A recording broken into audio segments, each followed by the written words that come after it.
Hey guys, welcome back to another episode of Grandia II with me, Connor Sky. As we left off, we met up with His Holiness himself, and he asked for us to do a request for him. So that's what we're gonna find out what it is now today.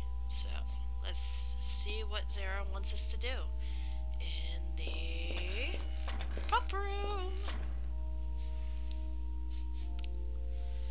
Zara, that's such a weird name for you. And you bow to me? I should be doing that. I thank you for what you have done on Elena's behalf, but now I have a special request to make. Before we get to that, tell me, what about Elena? Will she be alright? You ask if the presence of Valmar can be driven from her. Sadly, I must tell you that is beyond even my power. However, if the sword of Granas can be recovered, there may yet be hope for us all. This is why I have asked you here. Keep talking. I want you to find the divine sword, the Granas saber. The sword which slew the Dark One must be returned to us if the light is to be restored to this world. You still haven't made an actual request, but I get the idea. Yes, Elena has told me much, enough for me to know that you are the only one capable of contending with the darkness. Naturally, this request must appear absurd to you. However, as your reward, we shall give you whatsoever you request. Suddenly, this conversation has become more interesting. Love that. However, when you depart, I wish for Elena to accompany you. Why bring her along? You sure don't want to cast a few words against Valmar instead? Hee. Unfortunately, we can do nothing more for Elena now. We would be unable to protect her from Valmar, even if she were to remain here. She will be safer with you, Mr. Ryudo. You're right. Your request is absurd. The pieces of Valmar struggle for dominance, each attempting to devour the others in order that the darkness will be restored. According to prophecy, once the pieces unite, the day of darkness will come upon us, and all mankind will be destroyed. So what do? Sharpen a pointy stick? He's got an organ in his room. Lord Granas has yet to recover from battle. Thus our world heads towards darkness, lacking the guiding hand of light. Were we to possess the Granas saber, we would at least be able to bring back some of the light of Lord Granas. Then can Elena be saved, and our world protected from the advent of the day of darkness. Any idea where this sword might be? Unfortunately, our holy book says only that it rests within the Legion of Darkness. I'm sorry, that's not vague enough for me. Could you be a little less specific? Bah, I need some time to think it over. I will wait until tomorrow for your answer. I have prepared rooms for you, so please stay here tonight. But I see that I have tired you. Rest and return tomorrow, but please consider my offer. I hope you will accept it. And Elena doesn't seem too happy about all of this. She seems kind of depressed. Elena, are you alright? Has something happened? Oh, do not worry about me. I just want you to think long and hard about Pope Sarah's request. Now he's a pope, huh? Alright, well, I guess we're gonna have to think it over then. Oh boy. Elena, what's with you? Ryudo, do as he asks, please. Not for me, but for everyone. The world! That was a little weird. I like how the clip ends just like that. It's like, any more words of wisdom I need before venturing into this? Uh-oh. What could His Holiness be thinking of at this rate? Hey, needs more cowbell. Cardinal Oro. Ryudo, I believe was your name. Just what did His Holiness Zara tell you?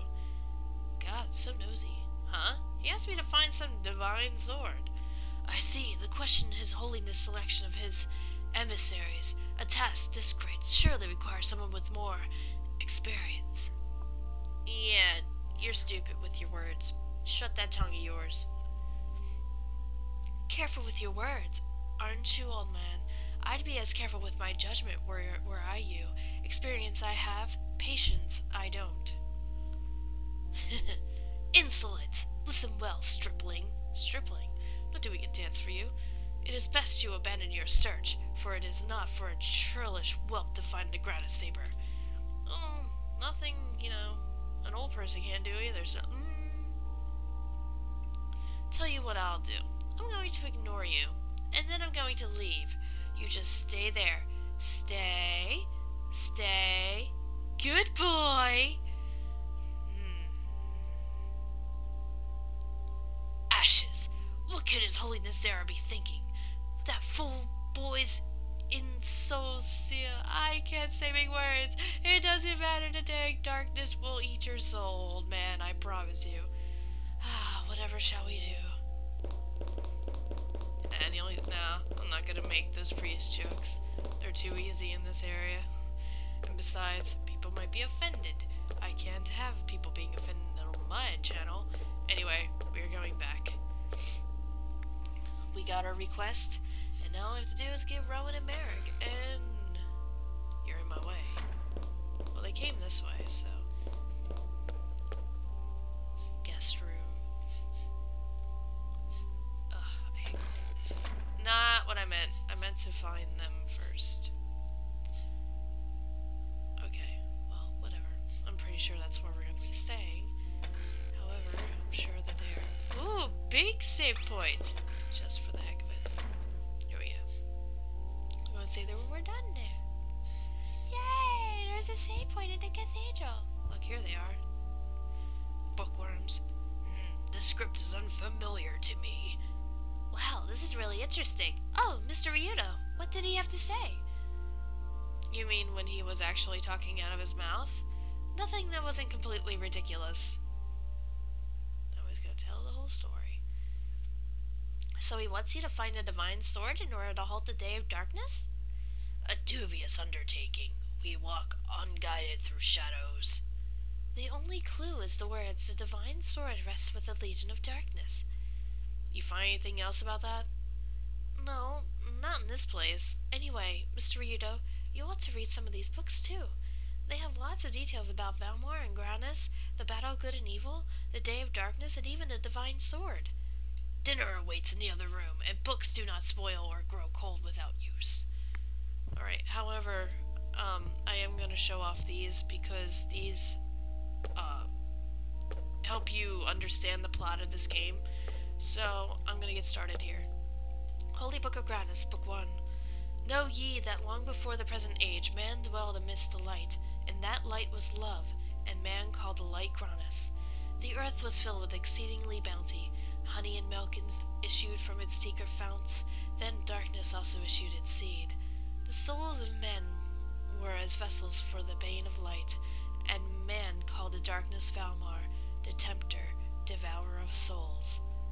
And there were those who named the darkness God, and glutted in desire and lust, thence blotting the light from their eyes. And they were not satisfied that the light should anoint the earth, so that those who sided with light moved to oppose them. Their war was a fire consuming the earth, and the skies hung thick with fat and bone. This man called the battle of good and evil. A little different from what I'm used to hearing. This is the version that Elena and the other followers of Granas read, so it is not the same as a simplified account. There's a little more detail in this one. Yeah, indeed. Holy Book of Granas, Book 2. Misery joined in equal ruin for 6 days and 7 nights, and on the 7th day darkness and light sought a reckoning. The hand of light gripped its blade, great and terrible, and the cloak of darkness was as its shield. Thus they were armed for war.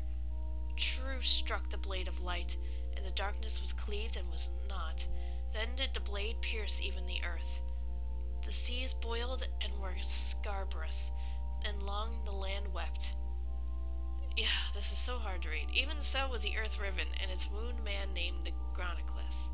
Then did the light move to seal those parts of darkness that yet remained, for in its fall it did not remain whole. Those who had named the darkness God were in like fashion named the people of darkness, and they did hide their faces from heaven. Content in its work, the light blessed the earth, and all was made well. And then, wounded, the light fell in a heavy slumber. The light will burn in our hearts, and will not expire, this man swore, for the God of light shall return to claim the earth. And the sword of light, called a divine sword, came to rest with the legion of darkness in remembrance of their betrayal. And there was peace. The people of darkness. Something wrong, kid? You're pale. Nothing at all. You sure about that? It seems Rowan knows something. Holy Book of Granas, Book 3. Yet after this a new moon was hung in the heavens, its face gazing balefully downward upon the earth. It was an ill omen, swollen heavy with foreboding and dread, and it was said that darkness yet had power. And again the souls of man were sifted and tried by the darkness as it sought to bring about the day of its return. This man called the day of darkness, for the light will depart and the dead shall rise to the throne of judgment. Know ye that this is the last judgment, when all will be weighed and found lacking, and all brought to ruin. The works of man will be brought low, the darkness will set as naught all man's labors in preparation for its terrible rebirth. Know, my brethren, that Valmar is yet at the door. Gird yourselves with light, for our purpose is one. This must not come to pass. The moon's creation in particular interests me, for I have not before heard the tale told as such. What do your people say about it? We do not ponder the making of each grain of sand.